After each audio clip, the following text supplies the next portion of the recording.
આપ સર્વે જાણો છો કે કોવિડ-19ની આ મહામારીને કારણે સમગ્ર દેશની અંદર અને સમગ્ર દુનિયાની અંદર અનેક માણસો આ મહામારીનો ભોગ બન્યા છે અને ઘણા બધા માણસોનું મૃત્યુ પણ નીપજ્યું છે.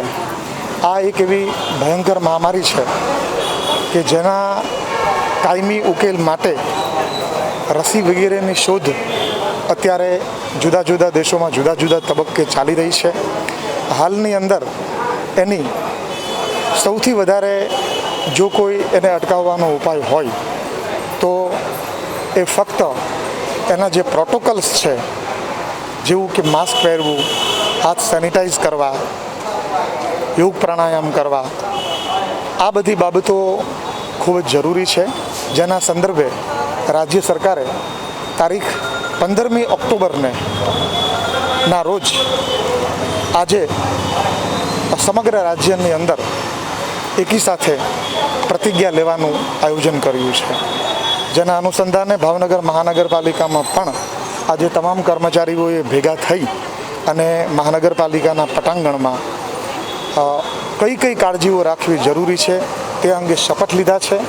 એ સિવાય અમે મહાનગરપાલિકાના તમામ કર્મચારીઓને વિનંતી કરી છે કે તેઓ આવી જ રીતના શપથ તેમના ઘરે પણ લે અને એ વિડીયોઝ છે એ અપલોડ કરે, જેનાથી આ બાબત વધુમાં વધુ ફેલાય અને લોકો કેવા પ્રકારની કાળજી રાખવી કોવિડ-19 અંગે જરૂરી છે તેનાથી માહિતગાર થાય અને તેનું મહત્ત્વ સમજે.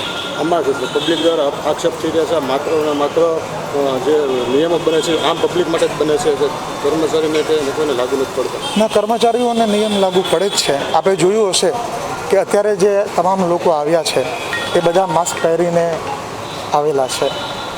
આ પહેલાં મીડિયા દ્વારા કોર્પોરેશનમાં એક ઝુંબેશ ચલાવવામાં આવી છે, જેમાં મીડિયામાં અસંખ્ય લોકો જે કર્મચારી છે કોર્પોરેશનના તો માસ્ક વગર જોવા મળ્યા રહ્યા હતા. એમને આજની સુધી કોઈ દંડ દેવામાં આવ્યો નથી. ના, એમાં મહાનગરપાલિકાના કર્મીઓને પણ દંડ કરવામાં આવ્યા છે અને બીજાને પણ દંડ કરવામાં આવ્યા છે. બંને બાજુ છે. ક્યારેક ક્યારેક કોઈ અપૂરતી જાણકારીના હિસાબે વ્યવસ્થિત રીતે માસ્ક ન પહેરતું હોય એ બને. આપણો ઉદ્દેશ ફક્ત દંડ એકત્રિત કરવાનો નથી, પણ લોકો વધુમાં વધુ જાગૃત થાય એ માટેના પ્રયાસો કરવામાં આવે છે. અમે દરેક તબક્કે આ બાબતે કાળજી લઈએ છીએ અને અમારી ટુકડીને પણ એવી સૂચના આપેલી છે.